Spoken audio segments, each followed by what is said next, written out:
All right, ladies and gentlemen, now that we've talked about the issues, mainly pertaining to unrestricted dueling and the Mak'Gora, let's talk about actually how to play a Mak'Gora if for some reason we were so inclined to do so, knowing all the issues that exist with it. Or if you just want to be like a Mak'Gora master, an unrestricted dueling master, blah, blah, blah, blah, blah. If you wonder how the hell I know these things in classic World of Warcraft, me and Drakova used to do a lot of theory crafting on, not just theory crafting, but playtesting on unrestricted dueling. Drakova is famous for like wearing like 300 resist suits and going up against classes and making them want to uninstall the game.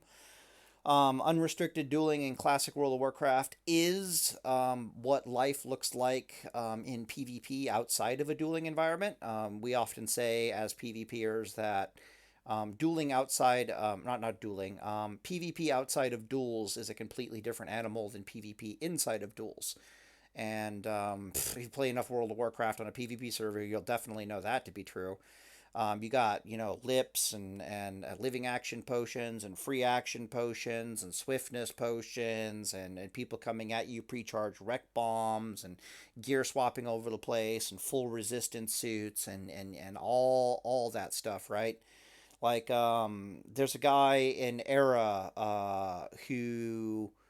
There's a druid in Era that really hates this one mage, and what he does is he actually he has a horde character he gets on. And he slash who's for the location of this mage, and then this druid goes out wearing resist gear specifically designed to kill this mage, and just makes this mage's life a living hell wherever the hell he goes. It's actually hilarious because I will literally contact that druid and get him to come out here and get this damn mage off of me if that mage is pissing me off a little bit too much. Absolutely hilarious. Unrestricted PvP in World of Warcraft is an animal unto itself. All right, so let's start with an actual Mak'Gora guide or an unrestricted dueling guide. The first step here is to be unkillable. Why? Because you can be unkillable. It's unrestricted dueling. The whole reason why we have rules in dueling tournaments is because if we don't, very, very rapidly we can make ourselves unkillable in World of Warcraft. Everybody knows this. You can wear full resistance suits, you can be armored out the ass, you can use this potion, this thing, that thing. All the craziness in the world starts becoming at your disposal. People are hard enough to kill even under dual conditions when we don't let them do any of that. When you can't use all that stuff. Again, see part one, right? But if you do let them do this stuff, Jesus. Anyway, so step one is be unkillable. It's to also know that this is technically a gear and a consumable check. So the first rule of business in a Mak'Gora is to make sure that you are passing this gear check, and then you can go see if your opponent is has messed up the gear check or not. Like, oh, are you killable? Because I'm gearing to be unkillable. Because you can do that in Classic WoW. Again, watch the first video. You'll take note that every single the only way to kill somebody in Mak'Gora is to either grind them down. If you look at step three, is to either grind them down or burst them. So step three here is know your win condition, burst or grind. So some classes have a grinding win condition, meaning they're just going to wear you down over time, and then other classes they can't wear down the enemy over time, so they have to burst them out of existence. Right? Know your win condition. More importantly, what am I trying to say here? Right, the burst. Grind can look various different ways, but the burst is always going to involve lots and lots of fire damage. That's going to be goblins. Literally, it's going to be a goblin mortar into goblin mortar, goblin bomb dispenser, and goblin sapper charge, all just lit up on you. Why is goblin bomb dispenser there? Well, if you watch part one, you'll know that goblin bomb dispenser is the only burst trinket in the game that you can pair with other burst trinkets in the game. Nobody else pairs up together. It's just goblin bomb dispenser and then nothing else. So if you're using any burst combo in the game, it's going to involve a Goblin Bomb Dispenser. But again, that just means 1500 fire damage, 1500 fire damage, 1500 fire damage. So it could be like, thorium grenade into insert burst trinket here, plus Goblin Bomb Dispenser. And it's going to be, lots of fire damage. Then major fire protection, a greater fire protection potion just says, hello, I exist, get bent. So the TLDR is be unkillable as step one. And then step two is that once resources have started wearing down, and that's resources both in mana and both in cooldowns. Once the resources of the enemy have been worn down as they try to kill you, because they usually don't realize you've geared to be unkillable, um, then you at the nearest opportunity you gear swap over to a set that is effectively your win condition, right? So as a ret paladin, that would mean, what does that look like as a ret paladin? Okay, that would mean that I would start the duel versus a mage, or I'd start the duel versus a caster in heavy resistant suits, and I would just wear them down over time. And then once I get a wreck bomb going, or so forth and so on, I would gear swap over to a more burst oriented playstyle, and I would go for the kill in the burst while they are low CDs, low resources, low mana, meaning the threat of them bursting me out of existence has passed because they're low on CDs, they're low on mana, and therefore I can now switch my gear to a more customized, I'm going to either kill you over time or I'm going to kill you in the burst. What that would look like as a more grinder build. So that would be a druid or a shaman or a warlock or a caster, a build that's going to grind you down, is that you would start in stamina intellect gear or stamina resist gear, depending upon what you're doing here. And I got it right down here, right? Step one, you're going to be in some stamina intellect gear or some stamina resistance gear, some variant of that. You're going to wear down the enemy, and at the nearest opportunity, you'd switch over to either a burst setup, or if it was the grinder style, it would be a grinder lol, a stamina spirit gear setup. If you don't know how spirit gear works in World of Warcraft, basically every 8 points of spirit will give you 1 mana per second regeneration when you're not casting. Um, Under PvP conditions, you can assume that you'll have about 50% spirit uptick time. Of course, you can play in certain manners to greatly increase or reduce that number. But what it means is that spirit gear basically starts acting like MP5 very, very, very quickly under dueling circumstances, especially if you can heal yourself. And that's how you grind people down. Basically, if you have the ability to heal yourself, you just grind people into the dirt in Mak'Goras. Okay, so I don't want to do that. What are the other TLDR takeaways here? Number one, if you do not have a mana bar for whatever reason, so that would be rogues and warriors. Rogues is a little bit different because so here I have these notes. It's like if you do not have a mana bar and you do not have the ability to heal yourself, you basically lost already. Those two things are kind of synonymous with themselves because any class in the game that has a mana bar can effectively heal themselves, right? That's either I sheep you and I go and I eat and I drink. That's I catch you in a frost trap and then I go and I eat and I drink. That's I'm a warlock and I fear you and I go and I eat and I drink, or I start, a life draining you, blah, blah, blah, blah, blah, right? Every class in the game can effectively heal themselves. Rogues can kind of, sort of get some healing in, but they're not that good at it in the grand scheme of things.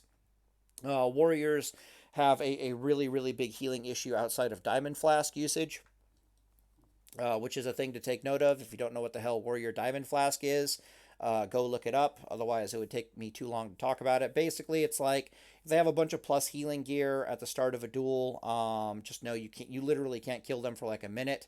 You have to play purely defensively for like a minute or dispel them until their Diamond Flask wears off. Once their Diamond Flask wears off, Diamond Flask basically has a 500% spell power ratio behind it for the duration of its life cycle. So it's like it lasts a minute and it's healing the warrior for something stupid like 12,000, 9,000 HP or something retarded like that over the course of a minute, because it ticks 5 times and it has like a 100% spell power ratio behind each tick. So you do the math. So they put on a bunch of plus healing gear, they activate the thing, they switch into DPS gear, and then they're all over you with like the extra 12,000 HP over the course of a minute. And enjoy. Okay. Why do I say you've already lost? Because how do you kill a druid or a shaman who's going to engage in this playstyle? or a paladin for that matter, or a warlock for that matter. They're going to make themselves unkillable to you, and they're literally just going to grind you down until you run out of CCs, and then they're going to kill you. So your only hope as a warrior or as a rogue is to burst them out of existence. And if they were able to actually find their greater fire protection potion, that's not really going to happen too terribly well. If they were able to find their nature protection potion on top of their greater fire protection potion, that's really not going to happen too terribly well. Like, we're looking at you rogues. It's just a bad time. Basically, the grinder playstyle is less viable for you if you have a mana bar, so you have to go burst. And the worst part about it is you literally have to burst into their step one. And if your burst cannot overcome their step one, then you're basically screwed. So that's why if you don't have a mana bar, you've basically lost. If you do have a mana bar and you're able to heal yourself, you are in a prime position to win a Mak'Gora tournament. Especially if you follow these rules. Basically, step one, be unkillable. Step two, swap to stamina spirit gear, and then either look for a burst or to grind them out of existence. Easy peasy lemon squeezy. In this upcoming 1,100k Mak'Gora tournament, there's not going to be a lot of gearing capability, so a lot of people are going to have. They're basically going to be auction house Andes. You can easily win a Mak'Gora tournament by being an auction house Andy if you follow these rules. Just have a pure stamina intellect gear set from the auction house. Have a stamina spirit gear set to back it up to swap into, and play it out accordingly. Just be the right class that even has a mana bar and can heal themselves in the first place. So that would be druid. That would be paladin. That would be priest. That would be, I think that's it. That has the shaman. Okay, there we go. Yeah, shaman. One of those four classes. Warlock is technically also in here. If you don't know, when you're sitting down, your spirit gear regenerates your health much, much, much faster. It's like a plus 50% regeneration time. So even a warlock running around in like pure auction house stamina spirit gear is going to be an absolute monster to try to deal with. Just because they can fear you and they can run away from you. And they don't even have to eat and drink. They don't even have to sit down. They just can keep running in a straight line. And the spirit regeneration on their HP bar will be monstrous, whether you like it or not. And they can also do all their bandaging stuff. They have access to all their potions. A warlock, even if they're not allowed to eat and drink, is going to be nigh unkillable. The same thing goes for mages. You don't allow a mage to eat and drink? Fine, whatever. We'll just wear stamina spirit gear, because the spirit gear will regenerate our mana like crazy. It'll keep us alive. We have a million miles we can run around like a chicken with our head cut off in a Mak'Gora, and we're just going to let spirit regeneration heal us up. This is why I keep saying if you got a mana bar, you have a chance. But if you don't have a mana bar, then there's not really all that much chance here. Technically, if you were stamina spirit gear and you're a rogue, or your stamina spirit gear and a warrior, you can do the exact same thing. You can just like run around and let the spirit regeneration heal you up. Spirit regeneration is significantly increased in power on classes that do not have a mana bar. But you get the idea. The general issue with Mak'Goras in general is, how do you kill people who don't want to die? And then if you have a dueling tournament that basically says, oh, by the way, if the first duel times out, which is 10 minutes, we go to the next duel, but you basically can't eat or drink, then spirit gear just wins the day. Like, if you know to put on spirit gear under those circumstances, or more accurately, if you know to rinse and repeat a step one to step two, meaning first we were unkillable and then we go stamina spirit gear, you're just going to grind people into pulp. Like, it's literally a gear check. Do you pass this gear check, yes or no? Do you know what the hell you're doing, yes or no, in the Mak'Goras? All right, so the last thing to say here, and I'm going to try to keep this video short, even though you guys know it's me and I don't make short videos. The last thing to say here is you only need to be out of combat for 6 seconds in order to gear swap, in order to item swap, in order to trinket swap. It's 6 seconds. This is such a low duration of time that just about any class in the game can gear swap if they want to. This is such a low duration of time that you can even gear swap on mages. Why? Because if you're running away from a mage, all they have to keep you in combat effectively is Fire Blast. And Fire Blast, even if it's spec'd, is like on a 7-second cooldown. So you do the math. You only need to be out of combat for 6 seconds. You can gear any class in the game can gear swap on any other class in the game. as long as they've made themselves unkillable. The only way they can't stop you from gear swapping is if they killed you, right? Simple. Oh, yeah, even paladins, we use our class only neck trinket from ZG, which increases our the stun duration on our Hammer of Justice by 0.5 seconds. So our stun is no longer 6 seconds; it's now 6.5 seconds. And I've tested it with Drakova. We can do annoying things like stun a target for 6.5 seconds, do double Holy Light, and then gear swap before they can even take an action because the stun lasts longer than 6 seconds. Anyways, I'll end the video here, and Deus Vult Boys, just know that that's basically your TLDR on a Mak'Gora, is step 1, be unkillable, and then once you're unkillable and resources are starting to wear down and wear thin, you gear swap over to whatever your win condition is, be that bursting or be that grinding. Preferably, you're playing a class that can grind people into pulp. The top duelers in a Mak'Gora tournament would be Paladin. Sound insane to you, but just know that paladins are the #1 sustaining class in the entire game. There is no class in the entire game that can stand toe to toe with a paladin in a sustain type scenario and win.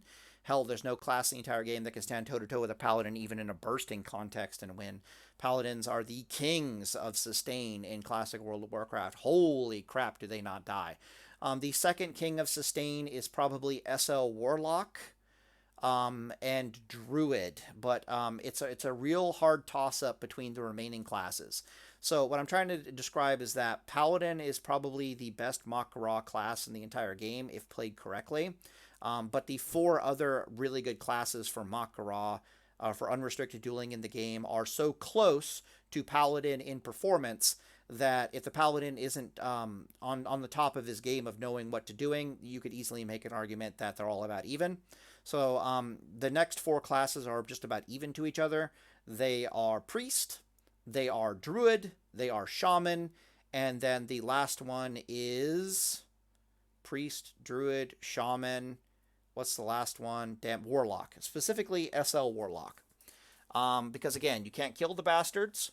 They can grind you down over time. And a lot of them have actually burst capability, which is actually kind of terrifying. You can't catch them, can't stop them. It's super annoying. Even in spirit gear, without eating and drinking, just putting these bastards in spirit gear and having them run around, they're going to be so fucking hard to kill. Holy shit. Anyways, I'm going to end the video here, and Deus Vult Boys.